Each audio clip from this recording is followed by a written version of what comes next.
7, 6, 5, 4, 3, 2, 1. You'll never have the sacred stone. Oh, this you crazy mother.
What we do here is go back.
Hey everyone, Steven Jensen here.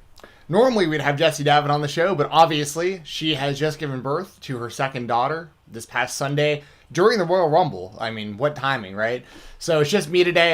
I'm going to be hanging out with y'all talking Royal Rumble, talking about the show, getting y'all's thoughts on it. I'm going to rely heavily on the chat today. So Jessi's probably watching right now. I talked to her right before the show, and she was literally like introducing her new daughter to Scarlett, like as we were texting. So like, obviously she has a lot of very important things going on right now, but I didn't want to leave y'all just high and dry and, you know, not do any shows. So I wanted to make sure to jump on and talk to y'all today. So I see everyone here in the chat. Thank y'all so much for joining. We got Dylan in the chat. We got Jay Jeezy in the chat. We got Cool King in the chat. If I'm missing anyone, you know, send your names out there. This is going to be a really interactive chat. Obviously, if you have a super chat or donation, then I will make sure to deep dive and try to give you your money's worth on your question or your statement or anything you want to say on the air. So, yeah, we'll just hang out today and see how this goes. And honestly, I'll probably do one of these. If y'all enjoy this, like just kind of me hanging out with y'all, I'll probably do this every day the rest of the week. Like, I have a pretty late work schedule this week, so I might even go live tomorrow, Thursday, Friday, maybe even over the weekend. So we'll see how it's going. But I'm just looking forward to, you know, hearing from y'all and you know, getting everyone's thoughts on the Royal Rumble, because I thought it was a good show personally. And y'all know me at this point. Like, I'm I do not enjoy the WWE product as far as Monday Night Raw is concerned. SmackDown looks to be really good lately, but the Royal Rumble I thought was a really good show from top to bottom. So I'm looking forward to hearing what y'all think about it. And like I always say, the super chats and donations, I will make sure to deep dive and talk about that stuff for y'all. We got best of Max Gaming hashtag PokeFam. Congrats sis on the baby. Yeah, congratulations to Jessi. I mean, I am so happy for her. Like, so I was watching the Royal Rumble, and Jessi texted me when she was on the way to the hospital. So I get this message that's like, hey, I think it's happening right now. Like, we're heading to the hospital. Like, this baby's coming, basically. And I was like, wow. So I'm like watching the Royal Rumble and didn't hear anything for a while. And then I get a text message like after the show, and it was Jessi saying that everything went good. Told me, I mean, I was just so, I couldn't go to sleep until I had heard from her, and I didn't hear from her until probably like 1 or 2 in the morning. So it was one of those things where like, obviously I'm just a friend of hers, but I'm so happy for her family. I mean, it's just really great that like everything went so good, like she seems healthy. The daughter seems healthy. The family seems good. I mean, it's like, knock on wood, don't want to jinx anything, but like, I get concerned as a friend. Like, I want to make sure everything goes good. So I'm really, really, really happy that things have worked out how they have for her and the rest of her family. Just so awesome. What else we got? We got Kogan Spory. I'm probably butchering your last name in the chat. Asked if I'm still doing live streams with Doug. I hope to. I actually talked to Doug I talked to him right before this, actually. I talked to Doug almost every day. And I don't want to spoil anything that's might be going on over on his channel, but, he's been putting out some videos lately, and I don't want to steal his thunder. He has some pretty cool ideas that I think y'all are going to really enjoy on his channel. And whenever he wants me on there, I'm happy to join. It's just a matter of, us being free at the same time. He's obviously, he has a family of his own. It's different for me because, like, I'm single. I live by myself. I don't have kids. You know what I'm saying? So it's like, I can just kind of do this stuff whenever. But, I obviously never hold it against anybody that they have, like, stuff going on in their personal lives and with their families. Obviously, that stuff is much more important. But I would love to do more stuff with Doug. He's obviously a big inspiration for me, even starting podcasting and stuff. I watched him and Bill. Their videos are legendary as far as I'm concerned. As far as YouTube, especially within the pro wrestling space. What else we got going on in the chat today, guys? Let's see. People really liking Bianca Belair and Rhea Ripley's showings in the Rumble. I agree with that 100%. I think they both looked fantastic. Dylan says Raw last night was solid. Dude, yeah, no, I'll agree. Like, there's definitely, it's always going to have its moments for me, where, like, for instance, and I'm not knocking anybody who is a fan of this, but I'm just not huge on the Alexa Bliss, Bray Wyatt, Randy Orton stuff. Like, I think it's really cheesy. I understand that they're going to have an audience for that stuff. It just isn't. I'm just not one of the people who enjoys it. I think it's gotten really old really quickly. But most of the stuff has been solid. Because even Edge, right? Like, Edge looks really old, but he can still move around. He can still get it done in the ring, it looks like. I think Christian looked awesome in the Royal Rumble. I didn't see that coming at all, him coming back. I mean, really good stuff. Drew and Goldberg was probably better than expected, let's see what else we got going on. And guys, any questions y'all have, feel free to just ask away. And once again, as always, the super chats and donations, me and Jessi split those still, even though I'm doing this solo. Like, so anything that you send to me will also be helping her and her family out. So shows just like normal as far as all that goes. Any donations, super chats, anything along those lines is getting split between me and Jessi still, because we want to make sure to help her out. She wants to be here, obviously. She just has a lot more important things going on today. JGZ says he popped for Christian and Carlito in the Rumble.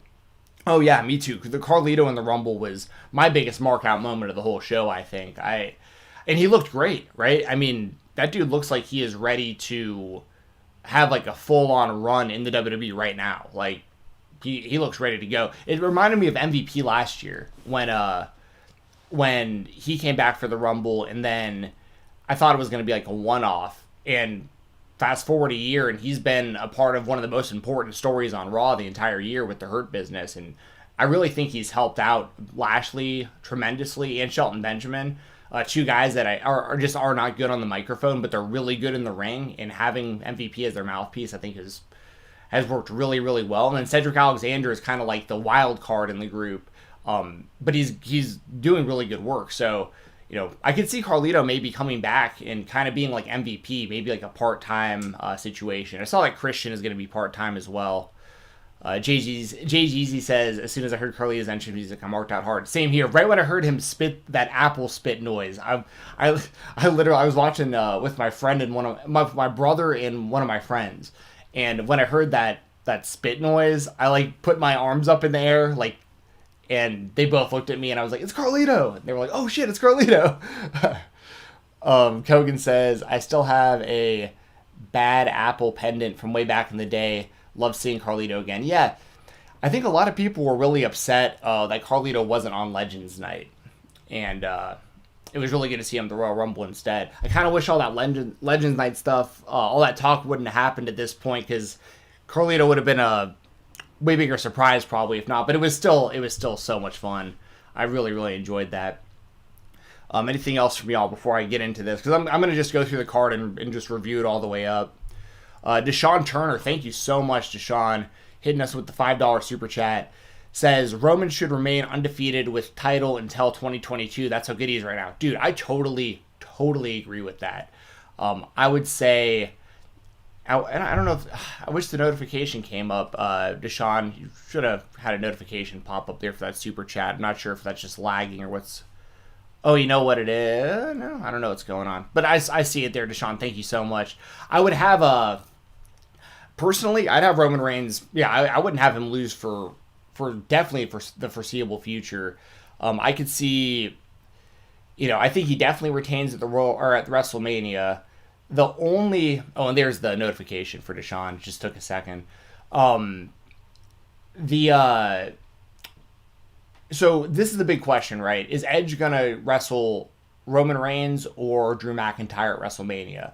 Assuming they're both still the champion by WrestleMania, which I think is pretty safe to say at this point. If Edge wrestles Roman Reigns, I think Reigns needs to win. Like, I'm sorry, Edge. I love Edge just as much as the next guy. I mean, I have all the old, rated R merchandise from, back in the day, and got his action figures and stuff. Like, I'm a big Edge fan. I was a big fan of Edge and Christian. But if he wrestles Roman needs to win. His momentum is really something we haven't seen in a long time in the WWE. And the amount of interest I have in what he's doing is something I haven't had in the WWE in a long time. But if Edge wrestles Drew McIntyre, I'd be okay with Edge winning the title from Drew McIntyre. It'd be a feel-good story. I don't think Drew gets, like, super ridiculously hurt by it, because he could always win it back. Or they've done a good job with Drew McIntyre this past year for the most part.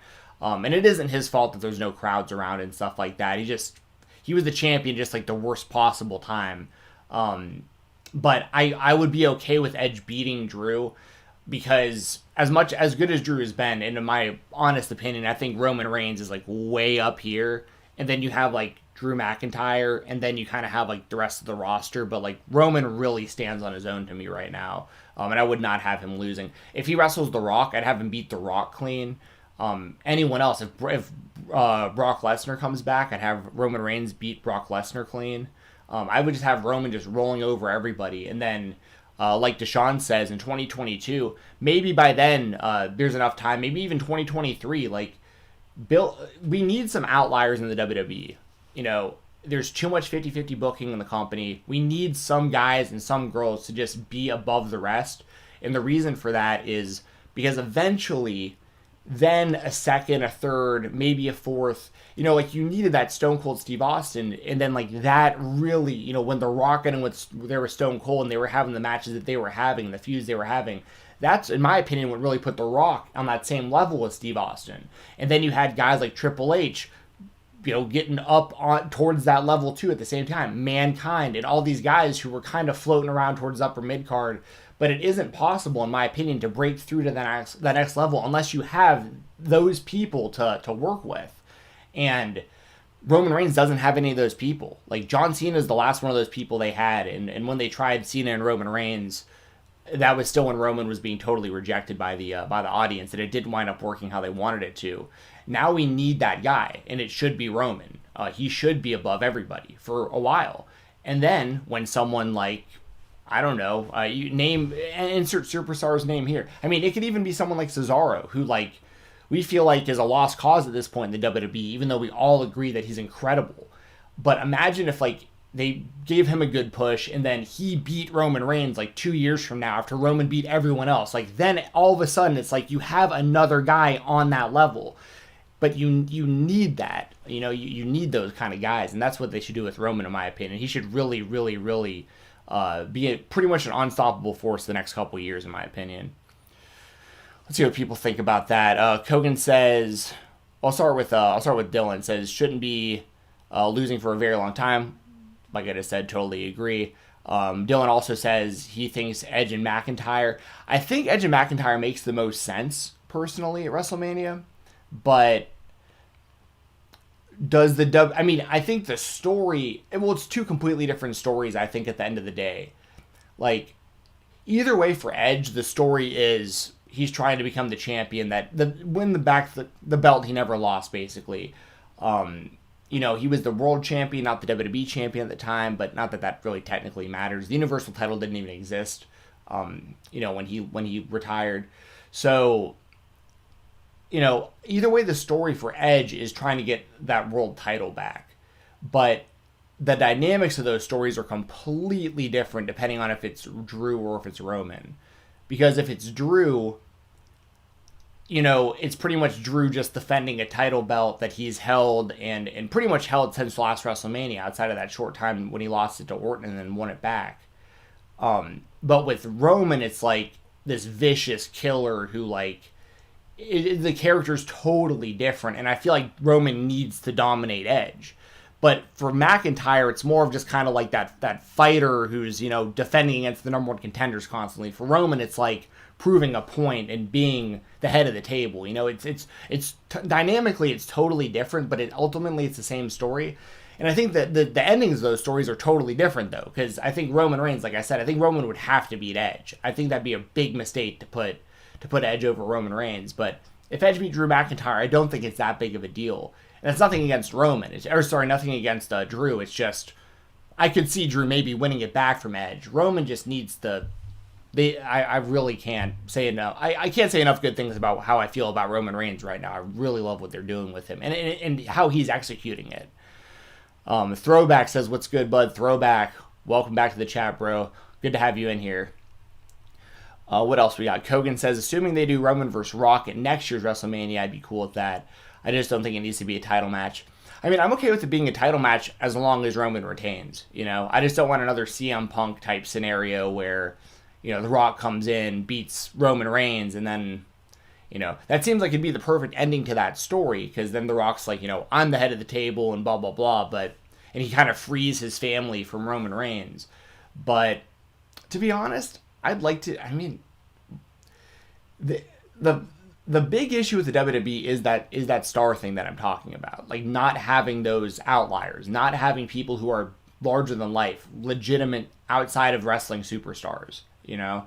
And for The Rock to just come back and, you know, and just beat Roman Reigns, I just don't think that helps anything or anybody. And, you know, maybe it pops a good pay-per-view rating because people are watching because, you know, The Rock's back, but if you're going to have The Rock go over somebody when he comes back, don't do it against the WWE champion or Universal champion. I just don't think it makes any sense anymore to do that. It seems counterproductive to me.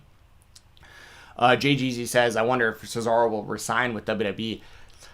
I can't speak for him. I don't know what his motivations are. I don't know, you know, what's best for him and his family. But as a fan, I would love to see him leave because I think he would be incredible in AEW with the roster they have over there. And they could give him like a half hour, like 40-minute matches and stuff, like just tear the house down. So I feel the same way about a lot of wrestlers, by the way, that are currently under WWE contract.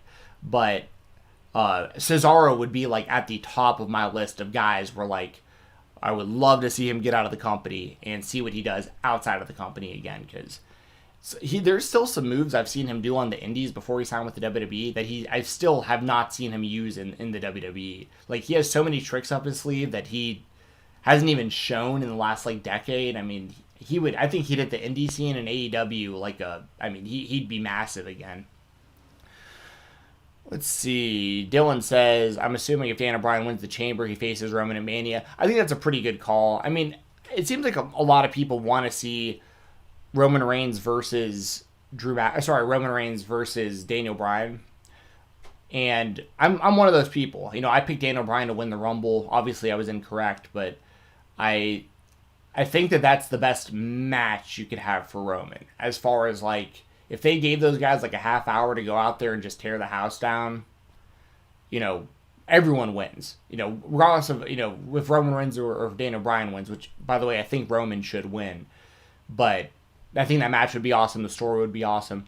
You know, at the Royal Rumble, which I'll talk about in a second, I thought that the Roman Reigns versus Kevin Owens match was really, really, really good until they, you know, screwed up and they couldn't get the handcuffs off of Roman at the end. But the rest of the match I thought was really, really good. So that all being said, guys, I think I'm all pretty much caught up on the chat right now. I'm going to go through the card, and once again, this is why the super chats and donations are important. I will make sure to veer away from where I'm at and answer your questions and all that good stuff. Even if you have a statement, something you want to say about this show, or if it's AEW related, if it's Impact Wrestling related, if it's professional or UFC, MMA related, anything like that, you know, hit me up with that super chat and the donation. And once again, thank you to Deshaun Turner for the super chat a few minutes ago. I'll read this one from Kogan real quick before I get into this. He says, I don't mind WWE scaling back movesets. If wrestlers do the cool moves all the time, it becomes less special. The problem is they don't do the special moves for big matches or moments. Yeah, I'm with you there. And I think that's part of why we haven't seen some of these moves. Like, I think if like Cesaro, for instance, was main eventing WrestleMania, he'd do some of those moves that I'm talking about. There's still some moves that Sami Zayn and Kevin Owens used to do that, you know, I think they don't do anymore because they're pretty dangerous moves. But I think it's something where also, I think they would do some of that stuff if it was a big enough match. So, all right. So starting off in this show, we'll just start at the pre-show and move on all the way through the card. We had Nia Jax and Shayna Baszler defeating Asuka and Charlotte Flair. This, I thought it was a decent match. Charlotte and Asuka lose the belts back really quickly. You know, I guess I saw it coming, and I did pick Nia and Shayna in my predictions with Brad Pedersen. So, you know, I feel like I'm just gonna be honest. I don't really care about these title belts. I just don't. You know, I feel like they kind of hot potatoed around, and they're all kind of like random teams of girls that kind of don't have anything else going on most of the time. There doesn't seem to be many like actual tag teams in any of the divisions, and this just goes to show you how little they matter. I mean, this was relegated to the pre-show of the pay-per-view. So, but I will say the talent involved, like I think Asuka's great, I think Charlotte's great, I think Shayna's great. Not a huge fan of Nia. It has a lot to do with the way she wrestles and kind of the track record, but it just is what it is. I will say though that I think Shayna and Nia are an interesting dynamic as a team, with Shayna being like the big, the MMA fighter with the submissions and ground and pound and the striking, and then Nia, who's just like the big powerhouse. I mean, it is a pretty interesting tag team. It's just, I just don't really care at the end of the day about those title belts. After that, so this is when things get really interesting for me. So, in my predictions, I took Goldberg, which I even said at the time, I was like, this is a bad prediction. You shouldn't agree with me here, but I said Goldberg, you know, he's as crazy as it is in 2021, Goldberg is still a bigger star and a more recognizable name and person and likeness as anyone in the WWE right now. Outside of like maybe Roman Reigns, and you can't count John Cena because he's not really there, but I think John Cena is obviously, you know, at this point he's a much bigger star than Goldberg is. But I figured WWE, with them moving to Peacock and, you know, Goldberg could kind of, I assumed that they would just put the belt on Goldberg because they did it last year with The Fiend, so why wouldn't they do it with Drew McIntyre? You know, that's just kind of how I felt about it. That being said, I was pretty relieved that Drew won. Like, as a purist fan, like as somebody who, wants to see the next generation and the sport evolving and stuff, I was really happy to see Drew. I was really happy to see Drew retain that title. And the match itself went 2 minutes and 32 seconds long, which is fine. That's pretty much what you expect. On my Wrestle Rumble predictions, I predicted less than 4 minutes, so I was right about that. And it's what you expected. It's what a Goldberg match is. It's what a Brock Lesnar match is at this point, pretty much. It's people spamming finishers. It's playing the video game and starting with 5 special moves at a finisher, and you just do like 3 or 4 of those, and that's it. You know what I'm saying? Like, so for what it was, I was okay with it. Drew's claymores looked pretty damn good. Like, it looked like he was nailing those on him, and I don't know. What do y'all think? Let me see what y'all think about that one in the chat, because that was a really polarized. I think most people wanted Drew to win and expected Drew to win, but because of the track record with Goldberg, I think that that's what made the match fun for me, though, was that uncertainty of like, wow, they might do this again with Goldberg like they did last year. JGZ says Shayna's booking has been dreadful. I totally agree there. I think she should have been. She could be at like at that top level right now easily. She definitely has the talent, and they really missed the boat when Ronda Rousey was still there. They could have had Shayna take her out. Like that would have been huge for Shayna's career, because Ronda hasn't been seen in over a year at this point anyways. Like, they could have done something with that, and they didn't, so dropped the ball there. Billie Kay has been entertaining. Yeah, she's all right. I like Peyton Royce a lot better personally, though. Just like in the ring, I think Peyton Royce has a really, really bright future in the ring. I think Billie Kay's future is more as like a manager, commentator type, because I think she gets more over with the way she talks and the way she carries herself and stuff. Whereas Billie Kay, I think, is like pretty good in the ring, and I think that they could really do a lot more with her as a wrestler. I think they shouldn't have split those two up. They should have had Billie Kay do a singles run and have Peyton Royce be her manager on the outside. I think that would have worked better for both of them personally. And that's not a knock on Billie Kay. It's just, I think some people are just better in the ring than others, and I just don't think Billie Kay is that great in the ring. But Peyton Royce shows a lot of potential. Let's see. Dylan says, it was like if Goldberg won the WWE title, I would wreak havoc all over my bedroom. Yeah, I think a lot of people would have lost their minds if Goldberg would have won. JG says he would have locked himself in a room for a couple days.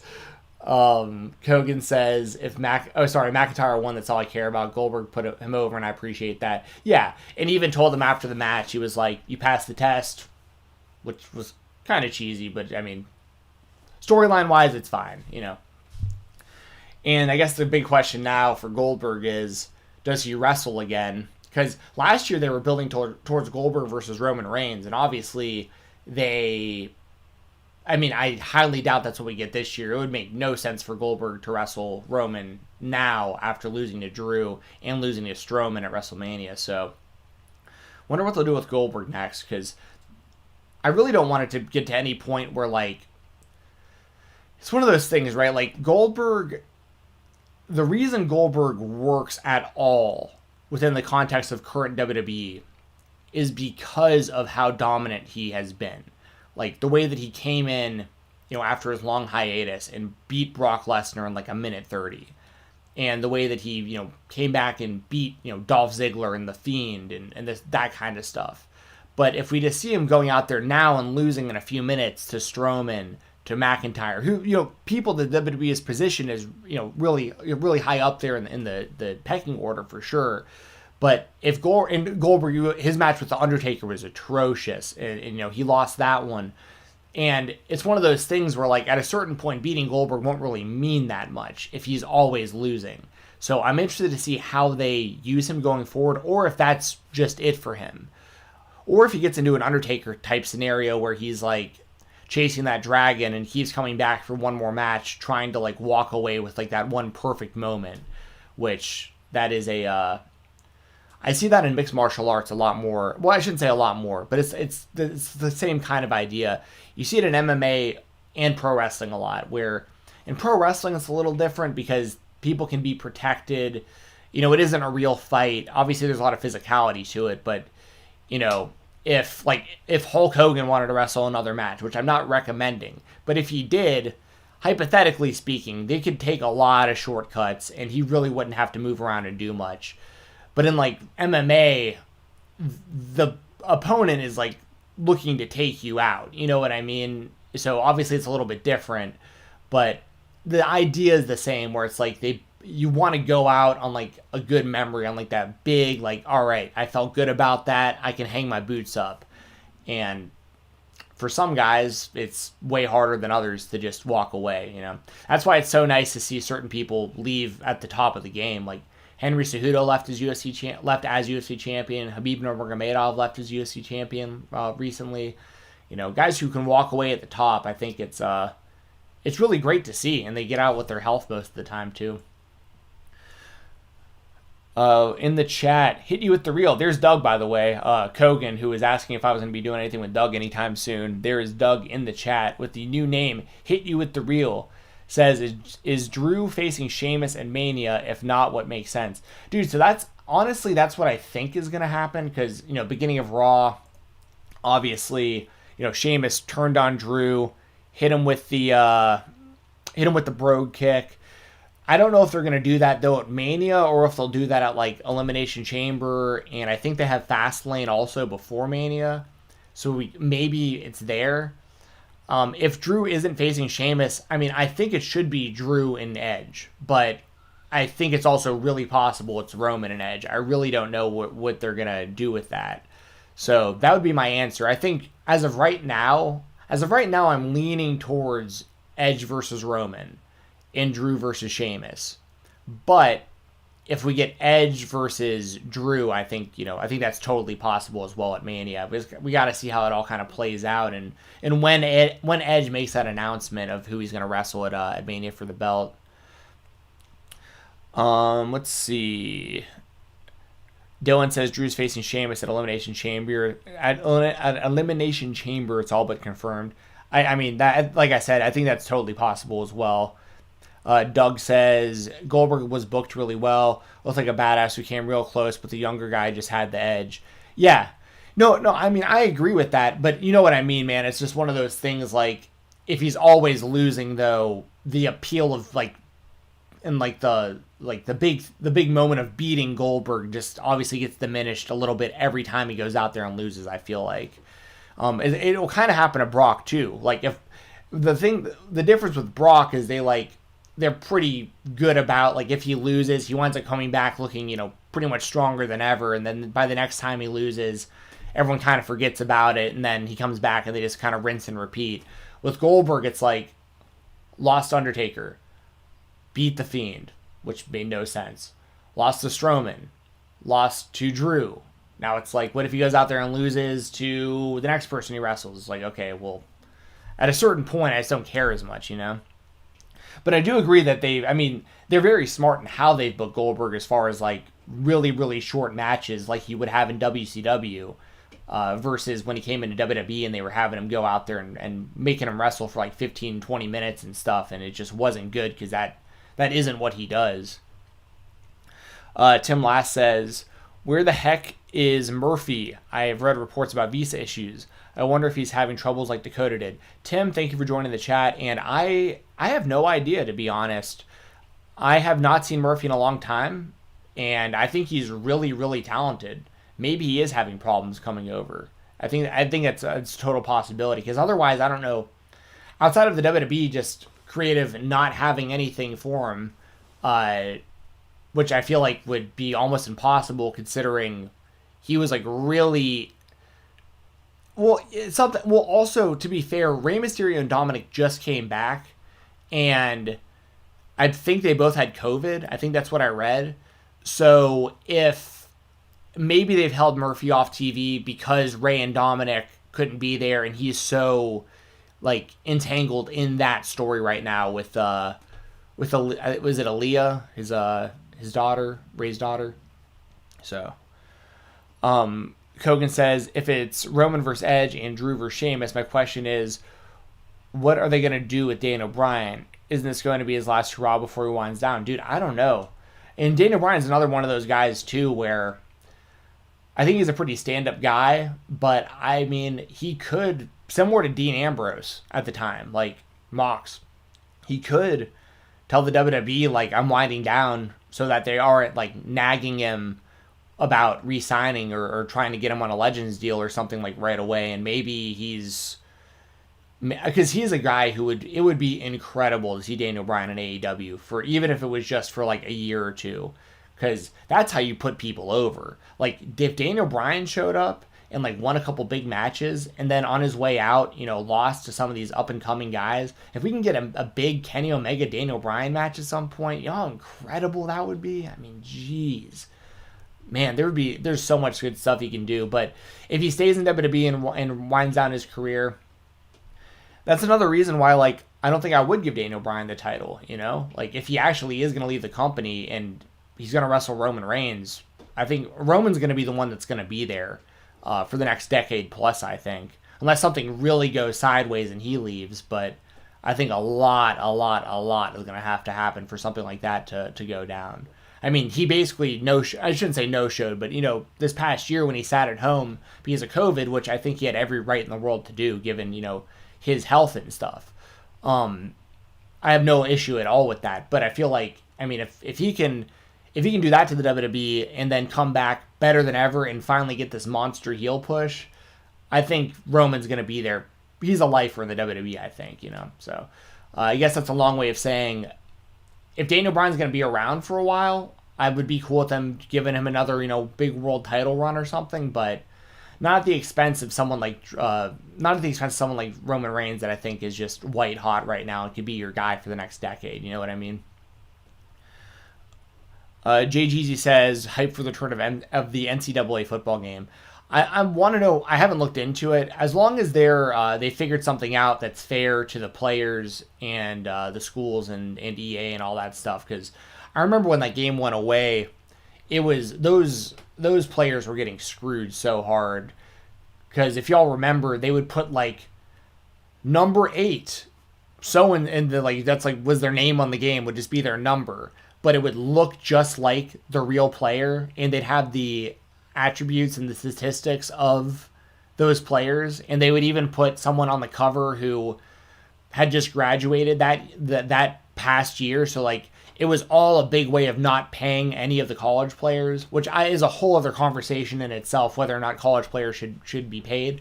But they got screwed so hard during that I remember, like, the game having to go away. So I'm interested to see how they have fixed that to be able to come back. But I know there's a lot of people that are really, really hyped for that game to be coming back. Let's see. Jordan Lasseter says he should stay on as a coach/trainer. I'm assuming you're talking about Daniel Bryan, and yeah, there's no one better. I mean, he would be a massive asset to anybody, any company, any training school. You can actually find some of his old YouTube videos, some old videos on YouTube, I should say, of Daniel Bryan before he signed with the WWE. You can still find some of his old, like, seminars and kind of speeches and stuff that he gave during training, like before back when he was the man on the indies, and all the guys in the indies looked up to him and wanted to be the next Daniel Bryan out there, and, you know, Ring of Honor and all that stuff. So I think Daniel Bryan would be a fantastic mentor, coach, trainer, anything. I think his health comes first, but he lost a lot of really good years of his prime, you know, being out with you know, his head and neck, you know, brain issues and stuff. But, you know, we'll see. I mean, I'm a humongous Daniel Bryan fan. If he was on Raw, I would say, yeah, put the title on him. Like, right now, I'd be fine with that. But I just think nothing's better than what they're doing with Roman right now. And I just feel like I can't stress that enough. I don't want to see Daniel Bryan beat Roman Reigns as much as I love Daniel Bryan. Throwback says this scenario could play at Edge versus Roman, and Edge wins. Edge versus Bryan at SummerSlam, Daniel wins, then Roman versus Bryan towards the end of the year. Roman wins to set up Rock versus Roman. I mean, that's possible. A lot of things would have to fall into place to make that happen exactly like that. But I mean, I think it's totally possible.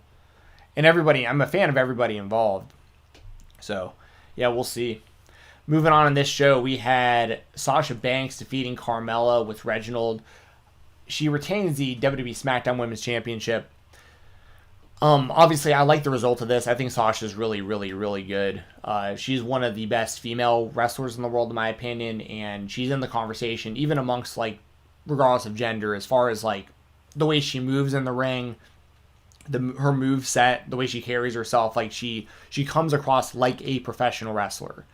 And Carmella, I think, is doing pretty good work, to be honest. I think she looks incredible. I think that her pairing with Reginald is really good. I didn't even know what a sommelier or sommelier, however you say that, even was. I mean, I know people do wine tastings, but I didn't know that was the name of the person. And Reginald looks like he can go in the ring. Like, it's really rare that I see somebody on WWE TV that I'm not at least somewhat familiar with from the indies or other companies. I have no idea who this Reginald guy was, where he came from. I've seen him randomly on SmackDown with Carmella a little bit over the last couple months, but he seems pretty good. Like, from the little bit that I've seen of him, so I think that him and Carmella is a good pairing, and I thought this was pretty good. And I think that Sasha winning, like I said, that's exactly what I would have done. I think that's the right move. Sasha Banks holding on to that title into WrestleMania, maybe even retaining at WrestleMania. I'm not sure. But I think Sasha Banks, and, this is a good segue with, I would imagine Bianca Belair is going to go after Sasha Banks. And I think that because I think that would just be an incredible match. Sasha and Bianca.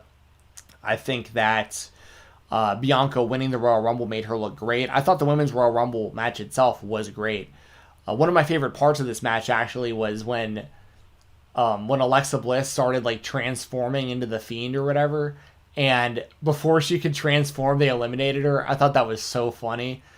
I'm so happy Lana didn't win. I was really worried they were gonna have her come out at, like, number 30 or something, and, like, everyone was gonna be eliminated, and she just walk into the ring and just win the match or something like that. So I think Bianca and Sasha I think that's going to be a really, really good match. And the WWE seems really, really high on Bianca, as they should be. I mean, she's great in the ring. The promo she cut after winning the Royal Rumble I thought was fantastic. And Rhea Ripley looked equally as good in that match. Like, I think Rhea could very well be wrestling for the title at WrestleMania anyways. Or she'll have a big match with Charlotte again, whether it's for the belt or not. I mean, Rhea's going to be in a good spot, I think.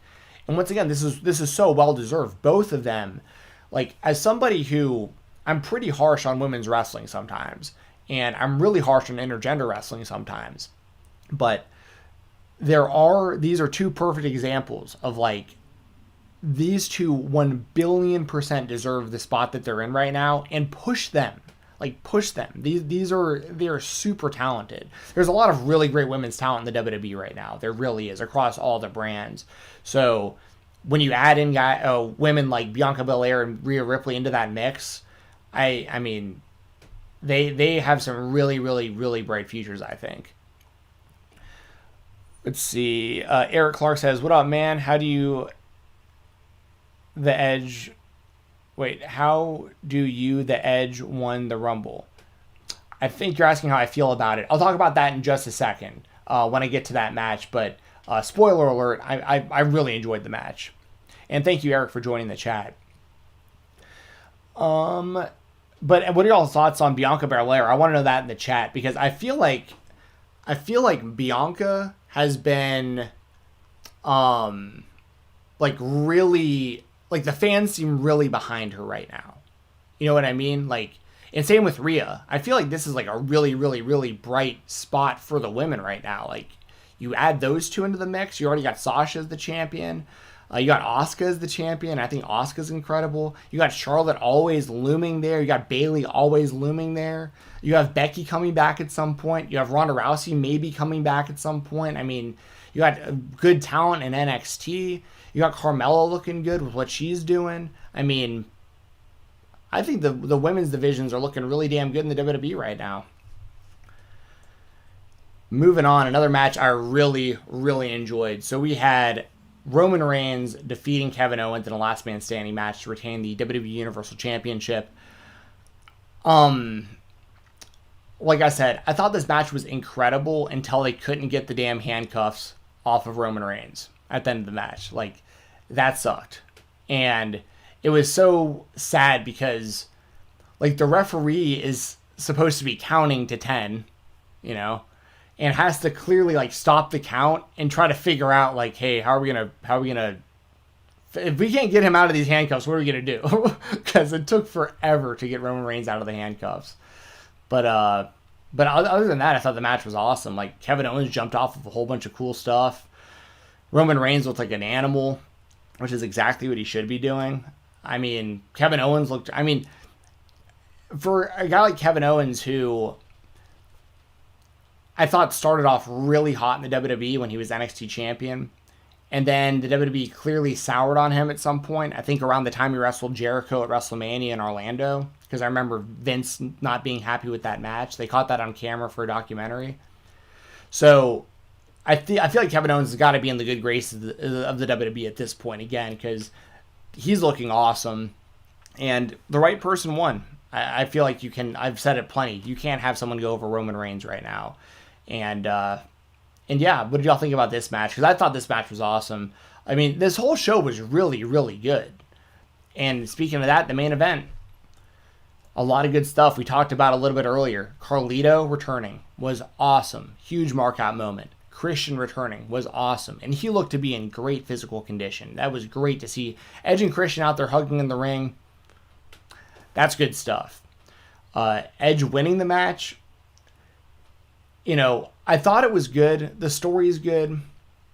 I hate Randy Orton, you know, leaving for like an hour of the match and then coming back in, which brings me to a point that I would like to hear y'all's opinion on.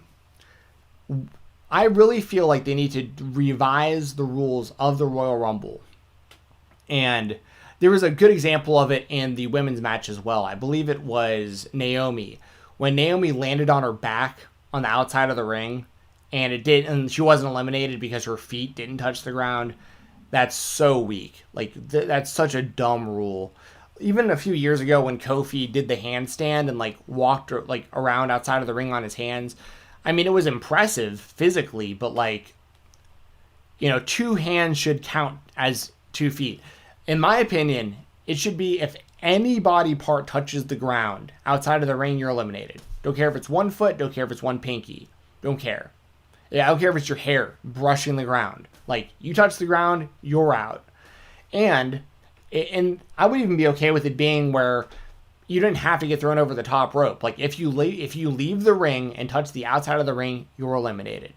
Now, if they are going to keep doing stuff where they can go under the ropes or they can be injured and then come back later, there needs to be a rule. It's like a 10 count.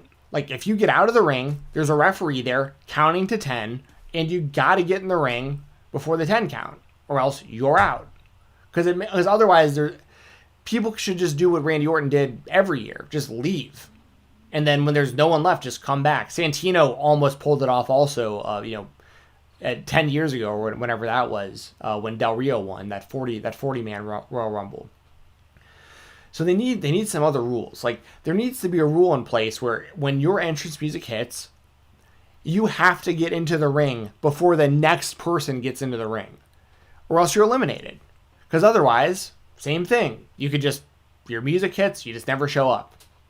And then you just come in at the end. It's really stupid. It really takes me out of it when that kind of stuff happens. But as far as the story that was told during this match and during both Rumble matches, I thought the matches were really, really good. They were really well done, but there's just those little things about them that would be really easy fixes that the WWE could implement. It's like 3 new rules that I think everybody would be into. And I don't want to speak for y'all. Let me know if you disagree, but what do y'all think about that? A rule where if you leave the ring, you got 10 seconds to get back in. If anything touches the ground, you're eliminated. No more than 2 feet. Like, anything touches the ground, you're eliminated. And you have to enter the Rumble before the next entrant comes into the match. And if you're number 30, then you have, like, you know, a minute or whatever to get into the ring. They can figure something out there. So yeah, that's how I feel about it. But Edge winning, I mean, really good match. Really good story being told. Kogan says, I will give WWE credit here. Edge winning wasn't what I would have gone with, but it still works pretty well. Yeah. I mean, personally, I probably would have went with Daniel Bryan. Sorry, it's really, really bright in this room. The sun's like coming right at that perfect angle through my windows. But yeah, personally, I would like to see Daniel Bryan, because I think Daniel Bryan versus Roman Reigns is an amazing match if they give them time. But it is a good story. Edge did never lose the world championship when he had to retire. Him versus Roman Reigns is a really interesting match, and him versus Drew McIntyre is an interesting match as well. And like I said at the top of the show, very different dynamics between Roman and Drew against Edge. But yeah, I think the consensus has pretty much been, though, that people really like the show. And let me know if you guys have anything last minute here you want to talk about, any last minute super chats. Thank you once again to Deshaun Turner for sending a super chat earlier today. I'll hang out here for a few minutes, just kind of answering questions and looking at the chat, and then we'll get out of here. I'll talk about the sponsors a little bit and all that good stuff. So what do we have here? Let me know who's still in here watching live, so we can have a little talk, little chat, little Q&A for a couple minutes before I get out of here. We got 8 minutes until we hit 1 hour, so that's kind of perfect. We'll do like 8 more minutes. Man, it is bright in here. I gotta put, I gotta put my my blinds down real quick.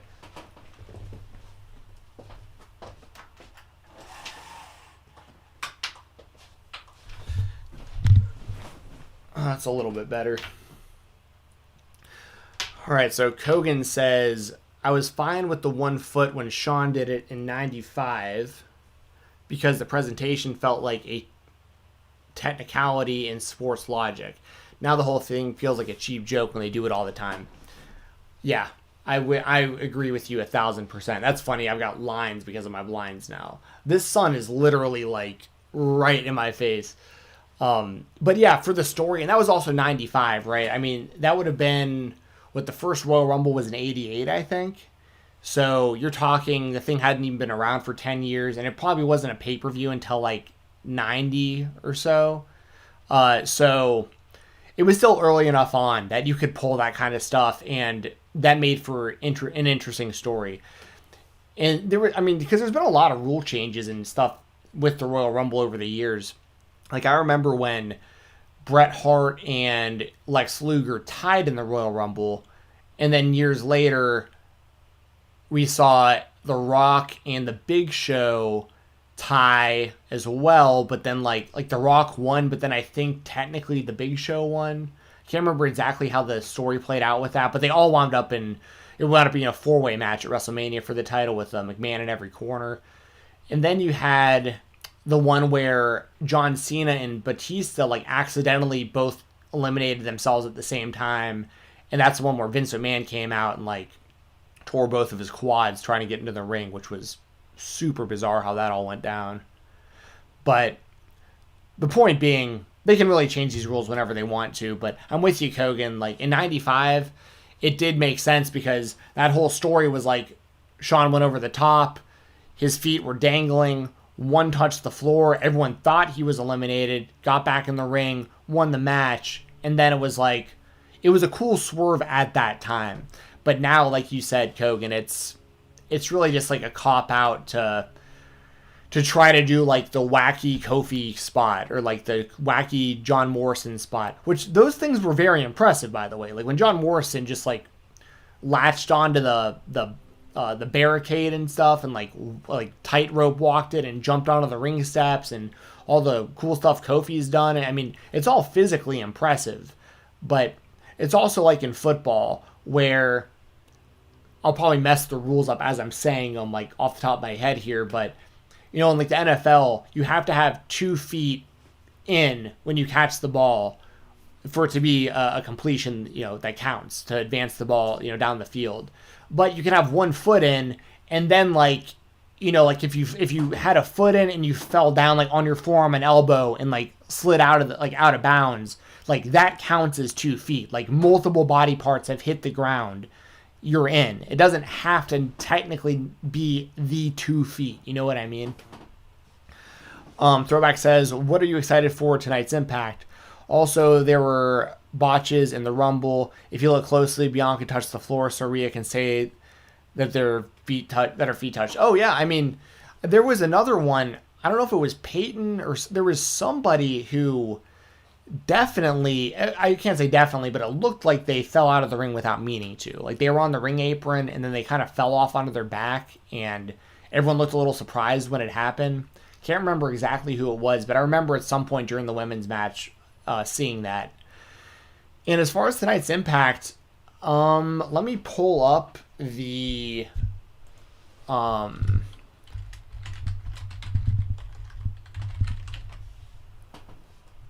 me pull up the show, because I honestly do not remember what all is happening tonight. Because Dreamer is that's like a big thing right now, right? Is like Dreamer's gonna get a title shot, but that's not happening tonight. I wish I could pull this whole thing and y'all can see it. So let's get the full preview here. And I do not know as of right now if we're gonna be on the Fightful Gaming Twitch channel tonight or not. I asked and I just don't know yet. But we may be live on the Fightful Gaming Twitch channel tonight watching Impact live. But we may not be either. I always cover it on the Fightful Select Weekender podcast, though. I always do Impact results, so. That's right. Dreamer and Rich Swann is at No Surrender. Let's see, Private Party. Yeah, there's a lot of good stuff going down at No Surrender.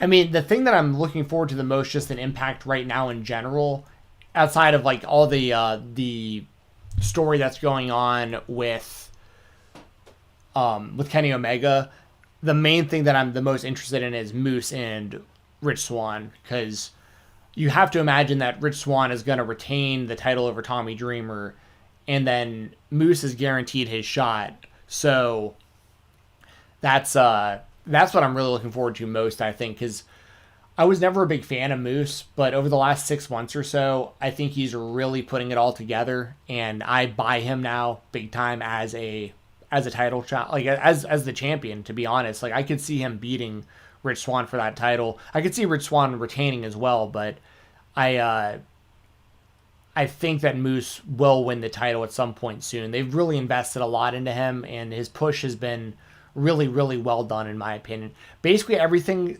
since, like, from the time that he feuded with EC3 till now, I think Moose is on a different level than he was before. And then Private Party versus the Good Brothers coming up. You know, I like that matchup a lot. And I think it's really smart for Private Party because they're kind of lost in the mix right now in AEW. And that's only because AEW has an incredibly stacked tag team division. And Private Party is just kind of not like the main challengers right now over there. So it gives them something really important to do over in Impact Wrestling. And it, you know, I'd imagine most people who watch most people who watch Impact also watch AEW, but there's probably still a percentage of fans that watch Impact and don't watch AEW, and they may be becoming familiar with Private Party for the first time now. And I think that's a really good thing, like more exposure for guys like Private Party. And I think in turn, at some point in the near future, I think we start seeing some of the AEW women some of the Impact Wrestling women popping up on AEW and helping their division out and also getting in front of a larger audience. I think Jordynne Grace, I talk about her a lot. I think Jordynne Grace would be incredible in AEW. Like, even if she's still signed with Impact, just her going onto AEW TV and getting some big wins. Gianna Purrazzo, I think the same thing about. I think Gianna Purrazzo and Jordynne Grace are like the two best examples right now of people that Impact Wrestling has that can go on AEW TV and really make a big impact, if you know what I mean. So, all right, cool. Well, that's probably going to do it. If you guys have any last minute super chats or donations, I will make sure to get to those right after I talk about our sponsors. I need to actually make this disappear for a second.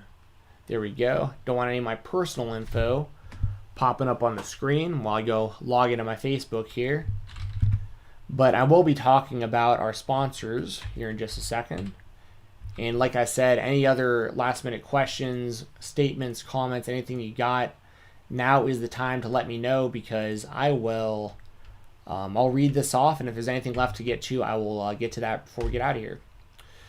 Music City. All right.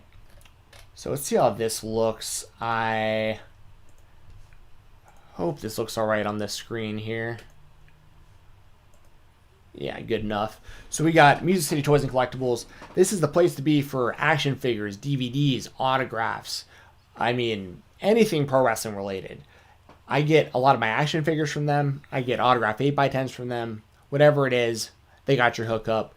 Music City Toys and Collectibles, they just opened it's in the process of opening a physical location in Nashville, Tennessee.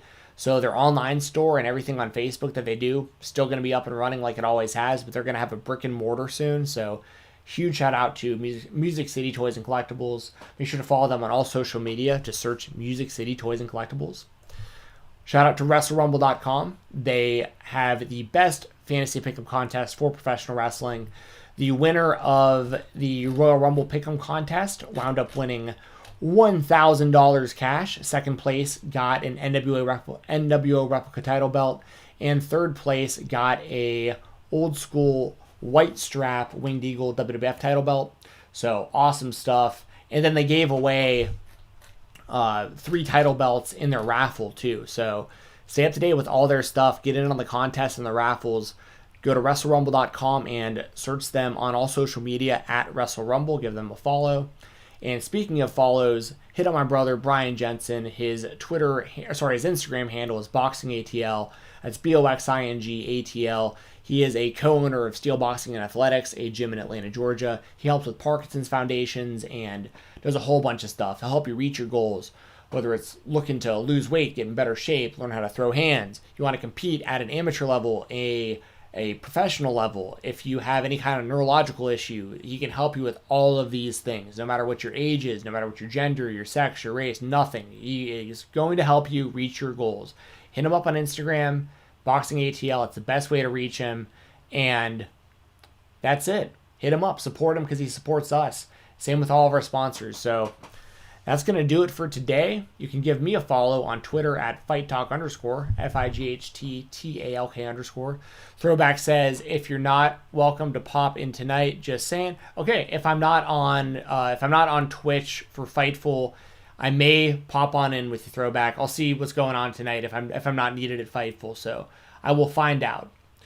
And what do I think about the Ginny Kaylee Ray match? I thought it was really good. I like that Kaylee Ray still won because I think she's a great champion, but I like Ginny a lot too. I thought NXT UK is doing some really good stuff. I love Ben Carter. I think he's going to be a humongous asset to NXT UK. Walter, obviously incredible. Tyler Bates, still incredible. Jordan Devlin's coming back this week with an open challenge, I believe. Jordan Devlin is fantastic. I mean, they got a Kid is doing great. Dragunov is awesome. Dragunov versus Walter last year was incredible.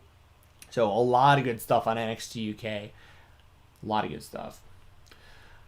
So yeah, that's it. Fight Talk _ on Twitter. FIGHTTALK_. You can listen to the Fightful Select Weekender podcast at FightfulSelect.com. I talk independent wrestling and Impact and Ring of Honor and everything going on outside of the WWE. But I also talk about 205 Live and NXT UK. I talk Being the Elite as well. So a lot of stuff over there. And what else we got going on? All Things MMA on YouTube. You can check that channel out. And actually, as a matter of fact, I'm on Jessi's YouTube right now. But y'all should check this channel out, All Things MMA. I edit a lot of their videos, and I didn't edit this one, but a week ago, 6 million views right there on that UFC 257 recap. So really happy with what everything going down at All Things MMA on YouTube. So shoot them a follow, because like I said, I do a lot of their video editing. Mainly through this series. The UFC Records series is something that I work on pretty often. So check that stuff out. I can't remember what else is going on this week, but I always try to keep it updated on my Twitter, #. So follow me there. I think I'm going to be back. I'll probably come back the rest of the week. I had a good time talking to y'all, interacting in the chat. So I'll probably come back on here tomorrow sometime in the afternoon, and maybe Thursday, maybe Friday. We might do this all week. We'll see. And like I said at the top of the show, huge congratulations to Jessi Davin. This is her channel, of course. And, you know, we're very, very happy that her and her family and everything going on over there. Brand new daughter. The picture she sent me of Savannah and Charlotte together. Charlotte. I call her Charlotte every time. Scarlett. I hate myself that I always mess her name up. She sent me pictures of Scarlett and Savannah together for the first time. And very, very heartwarming. So huge thoughts going out to Jessi and her family. We're all so happy for her. And hopefully she'll be back here on the channel soon. But she got some pretty important stuff going on at home. So that's going to do it for me today, guys. I hope you guys all have a good one. And I'll see y'all